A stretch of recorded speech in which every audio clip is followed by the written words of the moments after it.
Hello बच्चों, learning point में आपका स्वागत है।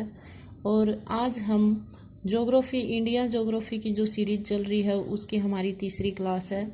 और आज इसमें हम करेंगे भारत की जो समुद्री सीमा है वो हम आज इस क्लास में करने वाले हैं। इससे पहले 2 क्लास हम कर चुके हैं। यदि आपने वो क्लासें अब तक नहीं देखी हैं तो क्लासें ज़रूर देखना, क्योंकि वो इस क्लास का आधार हैं। चलिए तो हम शुरू करते हैं। अपनी भारत की जो समुद्री सीमा है वो कैसे, कहाँ, कैसे है, ये सब हम इस क्लास में देखने वाले हैं। सबसे पहले हमारी जो मुख्य ये हमारा मैंने इंडिया का मैप मैंने ड्रॉ किया हुआ है। इसमें जैसे मैंने पॉइंट मेन जो पॉइंट हैं इस टॉपिक से रिलेटेड वो मैंने इसमें राइट डाउन कर रखे हैं। मैं उनको एक्सप्लेन करती हूँ। मुख्य भूमि की जो तटीय सीमा है हमारी, जैसे हमारी तटीय जो सीमा लगती है ये वाली, इसके चारों तरफ हमारे जल से घिरा हुआ है। ये हमारा जो दक्षिण भारत है ये पूरा, इसके चारों तरफ जैसे बंगाल की खाड़ी, अरब सागर, तो ये सारा हमारा जल से घिरा हुआ है। तो इसको हम तटीय वो बोलते हैं, क्षेत्र बोलते हैं। मुख्य भूमि की जो हमारी तटीय सीमा है वो 6100 किलोमीटर है हमारी। और इसमें यदि हम द्वीपों को जोड़कर इसको द्वीप भी इसके अंदर इंक्लूड करते हैं तो हमारी 7516 किलोमीटर जो आती है वो है। और जो एक समुद्र पर हमारी संधि हुई थी, अनक्लोज संधि के नाम से जानी जाती है, वो हमारी 1992 में हुई थी।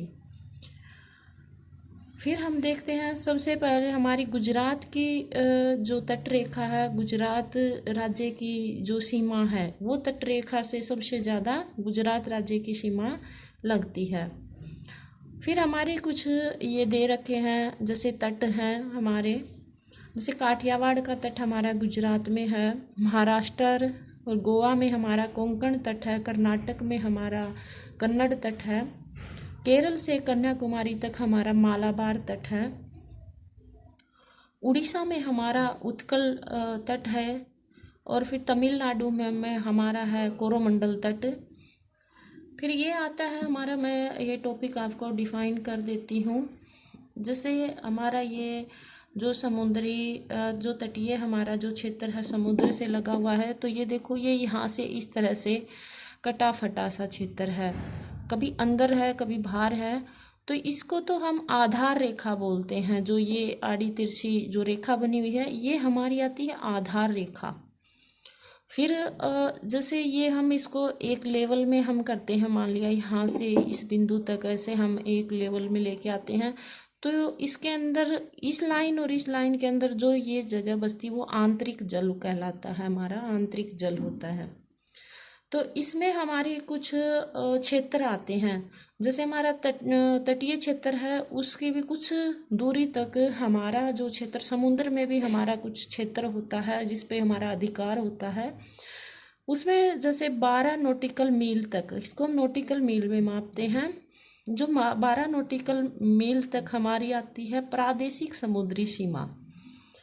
फिर आता है 12 से लेकर 24 नॉटी मील तक आता है हमारा संलग्न क्षेत्र जिसको हम बोलते हैं, वो आता है।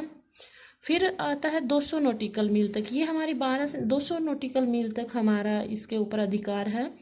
नॉटिकल मील अनन्य आर्थिक क्षेत्र कहलाता है। फिर ये हमारा उत्तरी अंडमान, मध्य अंडमान, दक्षिण अंडमान, पोर्ट ब्लेयर, लघु अंडमान, ये डंकन पास जैसे दक्षिण अंडमान को और लघु अंडमान को अलग करता है। फिर मैंने कुछ मेन पॉइंट नोट कर रखे हैं। समुद्र पर जो संयुक्त राष्ट्र की संधि अनक्लोज 1992 में हुई थी, और 24 नॉटिकल मील तक हम क्या क्या कार्य कर सकते हैं, जैसे साफ सफाई, राजकोषीय अधिकार, सीमा शुल्क, उसके ऊपर कानून बनाना, ये सब हम 24 नॉटिकल मील तक कर सकते हैं। 200 नॉटिकल मील में हम खनिज, समुद्री जीवों का दोहन, खनिजों का दोहन, अनुसंधान आदि हम 200 नॉटिकल मील तक इस तरह के कार्य कर सकते हैं।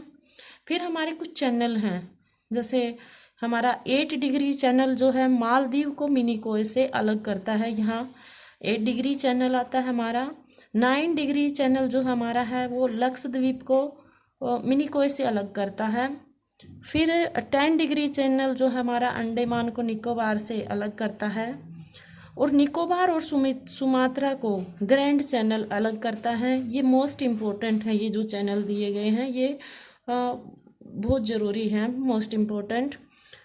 10 डिग्री जो चैनल है वो अंडमान को निकोबार से, ग्रैंड चैनल निकोबार को सुमात्रा से, और फिर म्यांमार को अंडमान से कोको चैनल जो है, जैसे म्यांमार को अंडमान से यहाँ कोको चैनल है वो उसको अलग करता है।